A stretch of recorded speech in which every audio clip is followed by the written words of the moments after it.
राधे राधे मित्रों। स्वागत है आप सभी का आपके अपने चैनल में उत्तराखंड बीएसएनए की रिवीजन क्लासेस में। जैसा कि आज हमारा एपिसोड नंबर 71 काफ़ी महत्वपूर्ण 72 काफ़ी महत्वपूर्ण आज का सीरीज होने वाला है। मैम 2-4 दिन के लिए छुट्टी में है तो क्लासेस बाधित ना हो। लगातार दो दो क्लासेस हम कोशिश करते हैं लेकिन और क्लासेस भी चलानी होती है इस वजह से, क्योंकि यूट्यूब में 3 वीडियो से ज़्यादा एक दिन में अपलोड नहीं कर सकते हैं।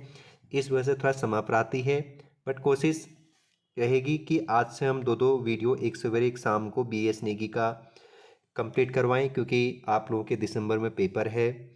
ठीक है, तो आज का जो चैप्टर है उत्तराखंड बैंकिंग व्यवस्था, अब इसमें कम ही चैप्टर बच जाते हैं।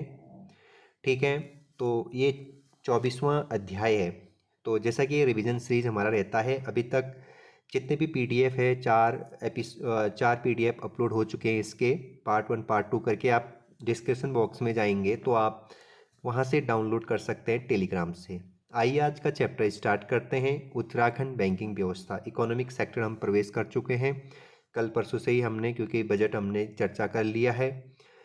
तो सबसे पहले जो फर्स्ट यहाँ पे जो पॉइंट दिया गया है मित्रों, वो पॉइंट है राज्य में भारतीय रिजर्व बैंक आरबीआई की प्रथम बैठक 5 मई 2006 को मसूरी में हुई, जिसमें उस समय के तत्कालीन RBI governor Y V Reddy शामिल हुए थे।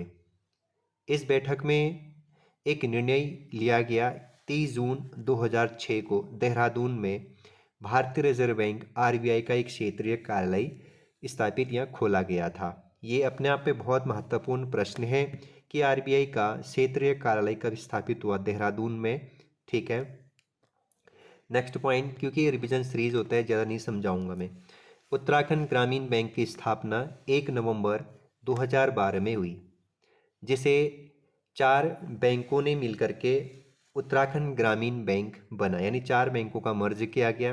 पहला बैंक है नैनीताल अल्मोड़ा किसान ग्रामीण बैंक, दूसरा है गंगा जमुना ग्रामीण बैंक, तीसरा है पिथौरागढ़ किसान ग्रामीण बैंक, और चौथी है आप लोगों की अलकनंदा ग्रामीण बैंक। इन चारों को मिला करके उत्तराखंड ग्रामीण बैंक की स्थापना हुई थी 1 नवंबर 2012 में। ठीक है, बहुत पहले आया था ये प्रश्न कि 4 बैंकों का नाम बताइए करके, तब से नहीं आया है, स्थापना पूछा जाता है।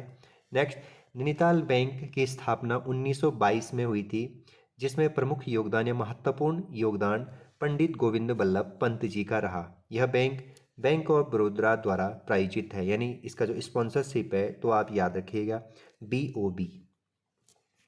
नेक्स्ट पॉइंट है राष्ट्रीय कृषि एवं ग्रामीण विकास बैंक, जिसे आप नाबार्ड कहते हैं, जिसकी स्थापना 1982 में।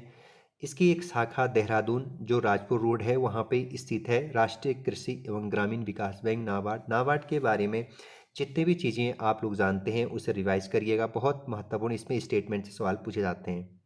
राज्य का पहला महिला बैंक की स्थापना 28 फरवरी 2014 को देहरादून में खोला गया था, याद रखिएगा। बैंकिंग विनियमन अधिनियम 1949 के तहत उत्तराखंड राज्य सहकारिता बैंक लिमिटेड की स्थापना, किसकी स्थापना? उत्तराखंड राज्य सहकारिता बैंक लिमिटेड की स्थापना 27 फरवरी 2004 में हुई और इसका प्रधान कार्यालय हल्द्वानी में है, यानी राज्य सहकारिता बैंक लिमिटेड का जो हेडक्वार्टर है वो हल्द्वानी में है। बैंकिंग अधिनियम 1949 के तहत स्थापना किया गया। नेक्स्ट पॉइंट की बात करें, नाबार्ड के अंतर्गत जलागम विकास निधि की स्थापना की गई, जिसके तहत राज्य में अनेक परियोजनाएं चलाई जा रही है, खास करके पानी की उपलब्धता के साथ साथ प्राकृतिक संरक्षण, किसानों की आय में वृद्धि को लेकर के, जल को लेकर के, प्राकृतिक संरक्षण को लेकर के, पर्यावरण को लेकर के, इन पे काम किया जा रहा है नाबार्ड के अंतर्गत जलागम विकास निधि के तहत। उत्तराखंड में भारतीय स्टेट बैंक राज्य स्तरीय बैंकर समिति का संयोजक बैंक है, कुछ खास इंपॉर्टेंट पॉइंट नहीं है। नेक्स्ट, राज्य में 3 बैंकों को लीड बैंक की जिम्मेदारी दी गई है। ये बहुत इंपॉर्टेंट है कि हमारे राज्य में कौन से 3 बैंकों को लीड बैंक की जिम्मेदारी दी गई है, जिसमें SBI को 9 पर्वतीय जिलों के अंतर्गत, वहीं पंजाब नेशनल बैंक को 2 मैदानी जिले जिसमें देहरादून एवं हरिद्वार को शामिल किया गया है। वहीं बीओबी को 2 मैदानी जिले नैनीताल और उधम सिंह नगर का कार्य आवंटित किया गया लीड बैंक के अंतर्गत। तो 3 बैंक कौन कौन से हुए? एक तो हो गया आपका एसबीआई, एक हो गया पंजाब नेशनल बैंक और एक हो गया आप लोगों का बीओबी। तो 3 बैंक को लीड बैंक की जिम्मेदारी दी गई है और हमारे 13 डिस्ट्रिक्टों को इन 3 बैंकों में अलग अलग तरीके से बांटा गया है। अगर हम सितंबर 2024 तक की राज्य में कुल बैंक शाखाओं का नेटवर्क देखें तो 2572 हमारे उत्तराखंड में टोटल बैंक शाखाएं हैं। ये सितंबर 2024 तक का अपडेट था, जहाँ पे सार्वजनिक क्षेत्र के बैंकों की शाखाएं 1417 है, एसबीआई की शाखाएं 415 है। यहाँ पे आप लोगों को एक तो एसबीआई की शाखा याद रखना है 445 और एक आपको याद रखना है उत्तराखंड ग्रामीण बैंक की शाखाएं जहाँ पे 290 है। ये आपको याद रखना है, खास करके लास्ट वाला पॉइंट बहुत इम्पोर्टेंट है। नेक्स्ट, वर्ष 2024-25 में 30 सितंबर 2024 तक राज्य में कुल 2572 बैंक शाखाओं का नेटवर्क है। ये आप लोगों को मैंने बता दिया। अब ध्यान से इस पॉइंट को सुनेंगे, जिसमें से 47.12% ग्रामीण क्षेत्रों में है, 23.72 अर्ध शहरी क्षेत्रों में और 29.16 शहरी क्षेत्रों में कार्यरत है। तो यहाँ से आपसे पूछ सकता है कि बैंकों की सबसे ज़्यादा जो नेटवर्क शाखाएं हैं वो किस क्षेत्र में? ग्रामीण क्षेत्र में 47.12%। Is that clear?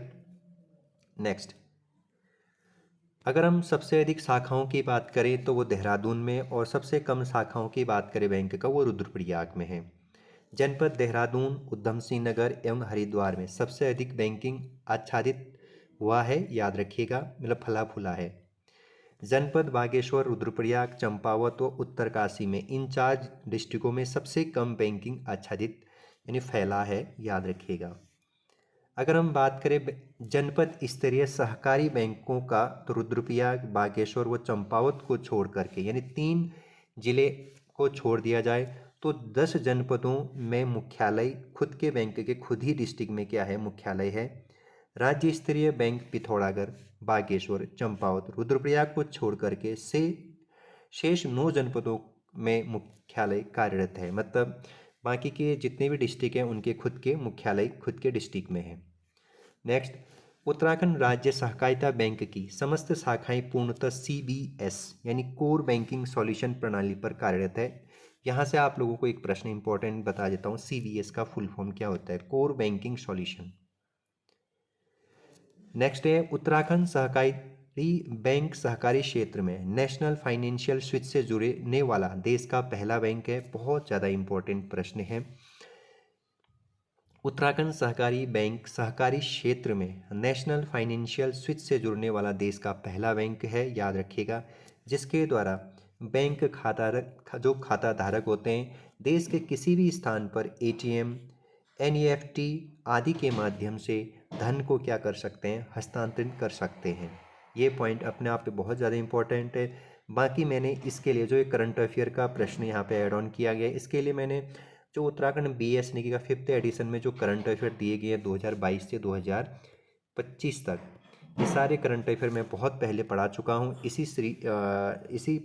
चैनल में जाएंगे तो आप लोगों को BSNK और परीक्षावाणी करके करंट अफेयर मिल जाएगी, तो वहाँ पे देख सकते हैं, 3-4 वीडियो है और ज़रूर देखिए, वो बहुत इंपॉर्टेंट पॉइंट बहुत इंपॉर्टेंट है। ठीक है।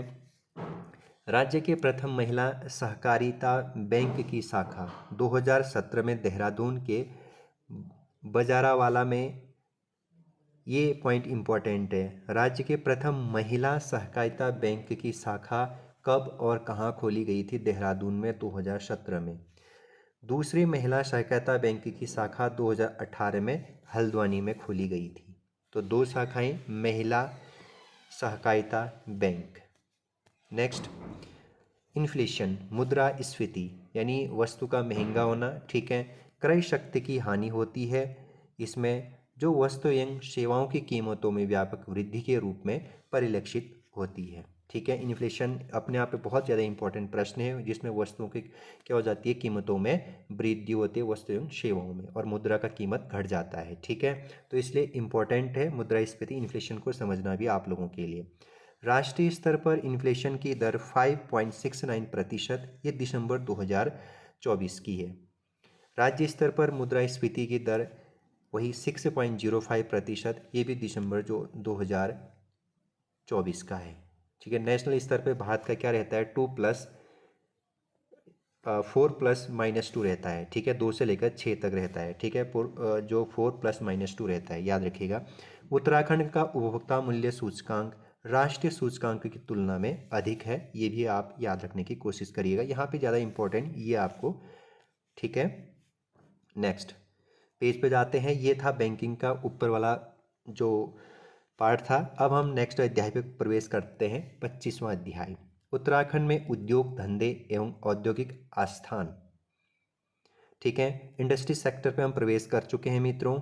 ठीक है, तो उत्तराखंड में औद्योगिक विकास, आइए पहला पॉइंट उठाते हैं। राज्य सरकार ने 8 जुलाई 2001 को औद्योगिक नीति की घोषणा की और 26 मार्च 2003 को नई औद्योगिक नीति की घोषणा की। तो आप लोगों के लिए यहाँ पे प्रश्न है कि सरकार ने कब औद्योगिक नीति की घोषणा की, तो 8 जुलाई 2001, और नई औद्योगिक नीति बाद में फिर चेंजेस के साथ 26 मार्च 2003 को नई औद्योगिक नीति की घोषणा की गई। अभी जो वर्तमान में चल रहा है वो 2023 का चल रहा है। राज्य सरकार ने 1 अप्रैल 2008 को औद्योगिक प्रोत्साहन नीति की घोषणा की। ये प्रश्न पूछा गया है कि औद्योगिक प्रोत्साहन नीति की घोषणा कब की गई थी, 1 अप्रैल 2008 को। उस समय के तत्कालीन मुख्यमंत्री भुवनचंद खंडूरी जी थे। ठीक है, 2008 की औद्योगिक प्रोत्साहन नीति को पहाड़ी उद्योग नीति कहते हैं, जिसके तहत दूरस्थ पहाड़ी क्षेत्रों को 2 वर्ग, ग्रुप ए और ग्रुप बी में विभाजित किया गया था, इसीलिए इसे पहाड़ी उद्योग नीति कहते हैं। 2008 की औद्योगिक नीति 2018 के लिए यानी 10 वर्षों के लिए लाई गई थी, जिसको 2011 में उत्तराखंड सरकार ने संशोधित किया और जिसका लाभ 2025 तक उपलब्ध रहेगा। राज्य बनने के बाद एमएसएमई यानी सूक्ष्म लघु एवं मध्यम उद्यमी विकास अधिनियम 2006 में बनाया गया था, जिसके तहत उद्यमों का विभाजन किया गया। यहाँ पे एक प्रश्न आप लोगों के लिए इम्पोर्टेंट है, थोड़ा ध्यान से सुनेंगे। एमएसएमई एक्ट कब का है, 2006 का, और राज्य में जो एमएसएमई पॉलिसी बनी वो जनवरी 2015 की है। ठीक है, अगर पॉलिसी पूछेगा तो जनवरी 2015 करिएगा, अगर अधिनियम पूछेगा तो 2006 करिएगा। ज़्यादातर बार आप लोगों को जो सवाल आप लोगों के पेपर में बनता है वो एमएसएमई को लेकर के बनता है, अधिनियम को लेकर के। 1 अप्रैल 2017 को उत्तराखंड एवं हिमाचल के लिए औद्योगिक विकास योजना घोषित की गई, जो 2022 तक रही थी, 1 अप्रैल 2017 में। ठीक है, उत्तराखंड का पहला इन्वेस्ट सम्मेलन यानी डेस्टिनेशन उत्तराखंड नाम से 7 से लेकर के 8 अक्टूबर 2018 को देहरादून में हुआ था। ये पहला इन्वेस्ट समिट था। फिर जब हाल फिलहाल में आपने पिछले साल देखा होगा कि उत्तराखंड के औद्योगिक विकास के लिए उत्तराखंड ग्लोबल इन्वेस्टर समिट हुआ था 2023 में। और आप लोगों के लिए बहुत इम्पोर्टेंट हो जाता है कि ये उत्तराखंड ग्लोबल इन्वेस्टर समिट कहाँ हुआ था, देहरादून में, और एफआरआई हॉल में हुआ था, याद रखिएगा। यानी एफआरआई के उसमें हुआ था, जो आप लोगों का क्षेत्र है। ठीक, तो ये अपने आप पे बहुत ज़्यादा इम्पोर्टेंट प्रश्न है, जिसकी थीम थी शांति से समृद्धि रखी गई थी। ठीक है, शांति से समृद्धि। ओके, आगे बढ़ते हैं। प्रदेश में औद्योगिक विकास को गति देने के लिए निम्नलिखित नीतियां यानी घोषित की गई है, जिसमें एमएसएमई नीति है 2015 की, याद रखिएगा ध्यान से। उत्तराखंड सौर ऊर्जा नीति है 2013 की। मेगा टेक्सटाइल पार्क पॉलिसी है 2014 की। मेगा औद्योगिक व निवेश नीति है 2015 की, राज्य फिल्म नीति है 2015 की, मेगा फूड पार्क प्रोत्साहन नीति है 2015 की। देखिए, मेगा एक तो टेक्सटाइल वाला है जो टेक्सटाइल, और एक दूसरा है मेगा फूड पार्क प्रोत्साहन नीति, ये 2015 की है, और टेक्सटाइल पार्क पॉलिसी है 2014 की। सूचना संचार टेक्नोलॉजी और इलेक्ट्रॉनिक वाहन निर्माण नीति 2018 की है। स्टार्टअप नीति 2018 की है। उत्तराखंड आयुष नीति भी 2018 की है, आयुष मंत्रालय। एरोमा पार्क नीति 2018 इम्पोर्टेंट लगा दीजिएगा। उत्तराखंड सूचना एवं प्रौद्योगिकी नीति 2018 की है। पर्यटन नीति 2018 की है। पिरूल नीति 2018 की है, इम्पोर्टेंट पिरूल नीति। राइट ऑफ वे नीति 2018 की है। अंतः शिक्षुता नीति 2019 की है। उत्तराखंड जल नीति 2019 की है। वन स्टेट वन रॉयल्टी 2023 की है, इम्पोर्टेंट है। उत्तराखंड सूक्ष्म लघु एवं मध्यम उद्यम नीति, मैंने कहा ना ये 2023 की है, इसमें संशोधन हुआ। उत्तराखंड स्टार्टअप नीति 2023 की है। नई पर्यटन नीति 2023 की है, जो शुरुआत में मैंने आप लोगों को बताया था, नई पर्यटन नीति 2023 अभी लेटेस्ट। उत्तराखंड मत्स्य नीति, यानी जो मत्स्य पालन में जो पॉलिसी बनाने वाला 2002 में बनाया राज्य ने, लागू करने वाला देश का पहला राज्य है मत्स्य नीति लागू करने वाला। और ये मत्स्य नीति कब की है? 2002 की है। ये बहुत ज़्यादा इम्पोर्टेंट है, यहाँ पे लिख लीजिएगा, वेरी इम्पोर्टेंट। ओके, अब हम आगे प्रवेश करते हैं इंडस्ट्री सेक्टर में। उत्तराखंड में औद्योगिक आस्थान, क्योंकि समय कम है इसीलिए हम लंबी वीडियो बनाएंगे आगे से आप लोगों के लिए, ठीक है। और हो सके दोस्तों, आज तक मैं कभी न लाइक न शेयर न कमेंट करो बोलता हूँ। अगर आप लोगों को ये सीरीज अच्छी लगती है तो बाकी मैं बोलूँगा नहीं, आप समझदार है तो ठीक है मित्रों। तो आगे स्टार्ट करते हैं, हम बकवास भी नहीं करते हैं, ठीक है। हम सीधे पढ़ाते हैं आप लोगों को, भाषणबाजी नहीं देना है, सीधे पढ़ना है हमें, ठीक है। उत्तराखंड में औद्योगिक आस्थान, औद्योगिक अवस्थापन सुविधाओं के विकास के लिए 2002 में राज्य औद्योगिक विकास निगम लिमिटेड या सिडकुल की स्थापना कब की गई थी? 2002 में। मोस्ट इम्पॉर्टेंट प्रश्न याद रखिएगा, सिडकुल की स्थापना 2002 में, यानी राज्य औद्योगिक विकास निगम लिमिटेड इसे हिंदी में बोला जाता है, जिसका मुख्यालय देहरादून में। अब अंग्रेजी में भी हम पढ़ेंगे, फुल फॉर्म पूछा जा चुका है, आगे भी पूछा जा सकता है।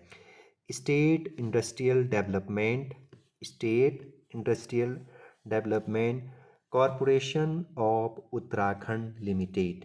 याद हुआ? चलो मेरे साथ बोलिए, state industrial development corporation of Uttarakhand limited. SIDCUL की स्थापना 50 करोड़ रुपए की अधिकृत पूंजी के साथ लिमिटेड कंपनी के रूप में हुई थी। कितने करोड़ के रूप में? 50 CR के रूप में इस कंपनी की स्थापना की गई। सिडकुल का कार्य औद्योगिक विकास के अलावा सॉफ्टवेयर टेक्नोलॉजी, IT पार्क, इनकी स्थापना करना भी है राज्य में। आगे बढ़ते हैं। सिडकुल द्वारा राज्य में 7 औद्योगिक आस्थानों की स्थापना की गई है। इसके अलावा सिडकुल द्वारा 9 बृहद एवं 21 मिनी औद्योगिक आस्थानों की स्थापना की जा रही है। यहाँ पे प्रश्न कहाँ पे बना था कि सिडकुल द्वारा राज्य में कितने औद्योगिक आस्थानों की स्थापना की गई है? 7, जबकि 9 बृहद और 21 मिनी औद्योगिक आस्थानों की स्थापना की जा रही है, ठीक है। तो याद रखिएगा, प्रश्न किस तरीके से पूछ सकता है आप लोगों से। सर्वाधिक उद्योगों की स्थापना वाला जो औद्योगिक आस्थान, एकीकृत औद्योगिक आस्थान हरिद्वार है। इसमें भी जो सबसे ज़्यादा औद्योगिक आस्थान स्थापित या स्थापना की गई है वो औद्योगिक आस्थान, एकीकृत औद्योगिक आस्थान हरिद्वार है। वहीं सर्वाधिक इंडस्ट्रियल रोजगार भी इसी स्थान से प्राप्त होता है राज्य में। सर्वाधिक क्षेत्रफल वाला एकीकृत औद्योगिक आस्थान पंतनगर है, जो सबसे ज़्यादा फैला है इन सभी इंडस्ट्री में। सिडकुल द्वारा काशीपुर में एरोमा पार्क विकसित किया जा रहा है, मोस्ट इम्पोर्टेंट। एवं एकीकृत औद्योगिक आस्थान सितारगंज फेज 2 में प्लास्टिक पार्क विकसित किया जा रहा है। अब यहाँ से सवाल कैसे पूछा जाता है, ध्यान से सुनिए। एरोमा पार्क कहाँ विकसित किया जा रहा है, आप सीधे करिएगा काशीपुर में, बस इतना ही सवाल बनता है। दूसरा सवाल, उत्तराखंड के किस जगह पे प्लास्टिक पार्क विकसित किया जा रहा है, सितारगंज, ठीक है। वही राज्य सरकार द्वारा महिला उद्यमियों हेतु सितारगंज फेज 2 में महिला उद्यमिता पार्क स्थापित किया गया। ये भी अपने आप में इम्पोर्टेंट है। इस साइड को 3 पार्क दे देगा, इस साइड आपसे स्थान दे देगा, तो महिला उद्यमिता पार्क ये अपने आप पे इम्पोर्टेंट है, ध्यान देना, ठीक है। हम ऐसे प्रश्नों को स्किप कर देते हैं। अच्छा, आगे बढ़ता हूँ। MSME मंत्रालय द्वारा उत्तराखंड में MSME टूल रूम की स्थापना सिडकुल सितारगंज यानी उधम सिंह नगर में की गई है, ठीक है। उद्योगों की स्थापना हेतु भूमि प्रबंधन तथा अवस्थापन सुविधाओं के विकास के लिए गठित सिडकुल द्वारा 79-39 एकड़ भूमि पर किया गया है, ठीक है। निम्नलिखित औद्योगिक आस्थानों की स्थापना यहाँ पे दिया गया है। औद्योगिक यहाँ पे देखिए इंडस्ट्री और जगह देखिएगा, ये इम्पोर्टेंट है, यहाँ पे आप लगा दीजिएगा वेरी इम्पोर्टेंट। भेल हरिद्वार में, पतंजलि फूड पार्क हरिद्वार में, सिल्क पार्क देहरादून में, ढेल देहरादून में, हरि प्रसाद टमटा परंपरागत शिल्प उन्नयन केंद्र गुड़ाबाज, ठीक है, अल्मोड़ा में। ओके, याद रखिएगा, ये बहुत इम्पोर्टेंट प्रश्न है। आगे हम प्रवेश करते हैं औद्योगिक आस्थान क्षेत्र और जनपद। यहाँ से सवाल किस तरीके से पूछते हैं, जैसे IT पार्क कहाँ डेवलप है या IT पार्क किस जिले में है, तो देहरादून में। एकीकृत औद्योगिक आस्थान फार्मा सिटी कहाँ, फार्मा सिटी, एकीकृत औद्योगिक आस्थान pharma city Dehradun Selaqui. IT park Dehradun Sahastradhara road, ठीक है। दूसरा है एकीकृत औद्योगिक आस्थान क्या, भेल BHEA, ठीक है, L भेल कहाँ, हरिद्वार। ये IT पार्क इम्पोर्टेंट। एकीकृत आस्थान फार्मासिटी शेलाकुई, ठीक है, ये भी इम्पोर्टेंट है, B यानी भेल। उधम सिंह नगर में एकीकृत औद्योगिक आस्थान पंतनगर, याद रखिएगा। Eldeco SIDCUL industrial park limited Sitarganj, ऐसा ही पूछा जाएगा आपसे। Industrial park limited Eldeco SIDCUL phase 2 Sitarganj में डेवलप है, ये आप लोगों को मैंने बता दिया। पौड़ी में विकास केंद्र सिगड़ी ग्रोथ सेंटर कोटद्वार में है, ठीक है। आगे प्रवेश करते हैं। ये था हमारा दोस्तों आप लोगों का उत्तराखंड में औद्योगिक आस्थान। ओके, अब हम नेक्स्ट उत्तराखंड में प्रमुख उद्योगों पे प्रवेश करते हैं, ठीक है। ये भी इम्पोर्टेंट वाला चैप्टर होने वाला है, उत्तराखंड में प्रमुख उद्योग, ठीक है। ध्यान से सुनिएगा, ठीक, वीडियो लंबी बनेगी, अब क्या करें, क्लासेस ख़त्म करनी है हमें, ठीक है। इस किताब को अप्रैल 2001 में केंद्र सरकार ने पंचक्की को लघु उद्योग का दर्जा दिया, बहुत ज़्यादा इम्पोर्टेंट, ठीक है। केंद्र सरकार ने पंचक्की को लघु उद्योग का दर्जा कब दिया, 2001 में। National institute of fashion technology की स्थापना कहाँ की जा रही है, देहरादून में। National institute of fashion technology. Hindustan antibiotic limited की स्थापना वीरभद्र ऋषिकेश में। सारे फैक्ट इम्पोर्टेंट है।